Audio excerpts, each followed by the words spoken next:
E nós vamos falar sobre essa instabilidade política e o quanto que pode atrasar a recuperação econômica, ou atrapalhar o cenário econômico, com o Guto Ferreira, que é analista político e econômico da Solomon Brains.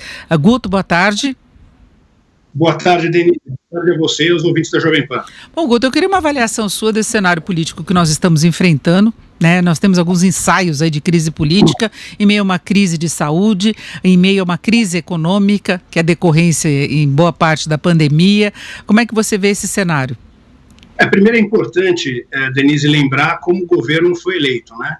Aliás, como ele começou o seu mandato. Ele começou o seu mandato num formato de triunvirato.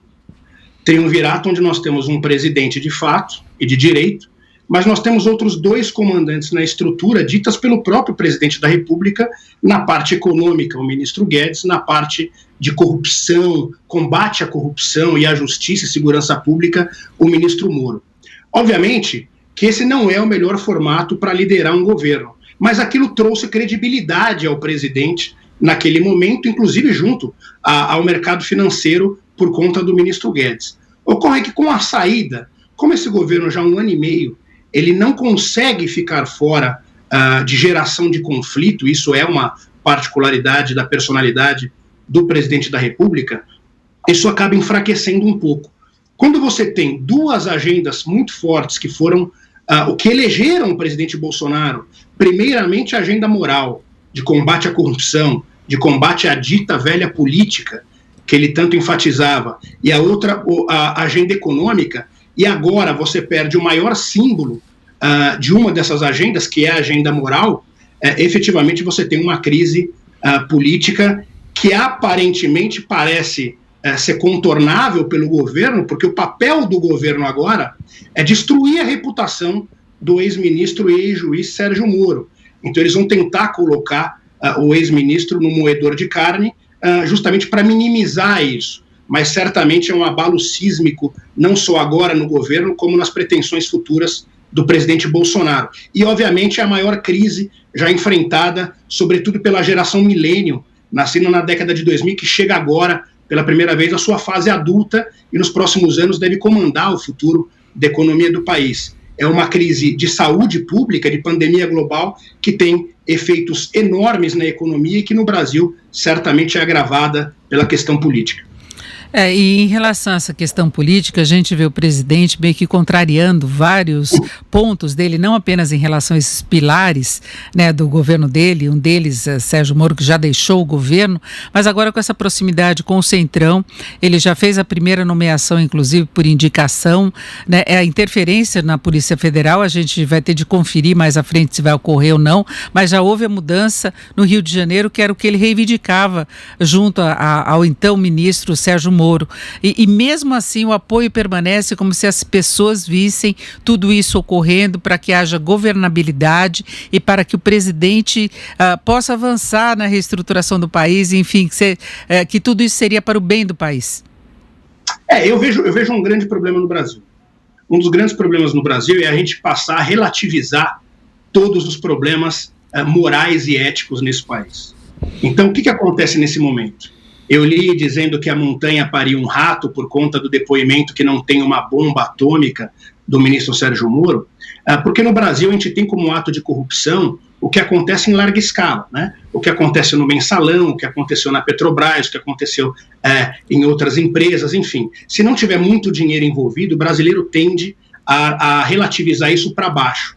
O que ocorre no governo é que você tem a corrupção moral, você tem o assédio moral, aqueles pedidos não republicanos e indevidos que acontecem todo santo dia e que pessoas como o ministro Sérgio Moro certamente reagiram a isso durante esse período. Isso vai criando um desgaste que não é visto pela população. Isso causa a impressão de que o que está acontecendo agora em relação ao Sérgio Moro é algo pequeno, mas não é pequeno, isso faz parte de algo endêmico na administração federal e certamente deve ser levado a sério e combatido. Agora, você chega a ver uma mudança efetiva de postura, de composição e de foco do governo? Não, eu não vejo. Eu acho que, na verdade, assim, nosso papel, obviamente, é fazer análise de cenários, né? Por conta de análise de cenários, a gente usa algumas ferramentas ágeis, algumas metodologias, o governo, na nossa visão, já acabou nesse formato em que ele está. Por quê? No momento em que o presidente faz uma aliança com quem ele chama de velha política, não é um problema, porque isso é do jogo político há séculos, talvez milênios, as pessoas trabalhem nesse formato de política. O problema foi que ele criminalizou esse sistema e agora ele está abraçando esse sistema como se fosse absolutamente normal para a agenda dele, e nós sabemos que não é. Esse é um movimento, sem sombra de dúvidas, de desespero do presidente Jair Bolsonaro. Nós acreditamos que não há interesse nem no Congresso, na Câmara e no Senado, em tocar algum pedido de impeachment nesse momento. Pelo que a gente acompanha, eles realmente estão focados no enfrentamento à pandemia e na ajuda econômica aos estados e municípios. Porém, nós acreditamos que a questão do impeachment é uma questão de tempo, né? E nas nossas avaliações, o presidente não deve terminar 2021, porque ele não para de criar situações que fortalecem os crimes de responsabilidade que ele comete, e certamente em algum momento isso vai ser cobrado.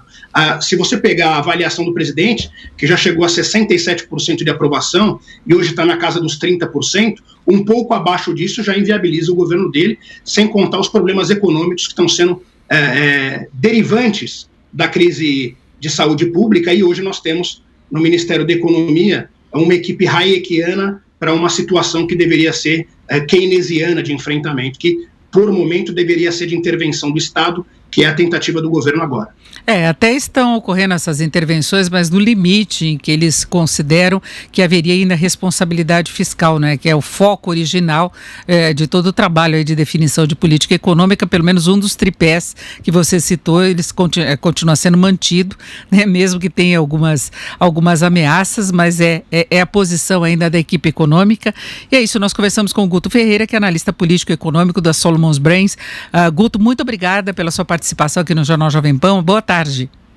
Eu que agradeço, sucesso a todos, aos ouvintes da Jovem Pan, e que o país possa sair dessa numa melhor. Grande abraço.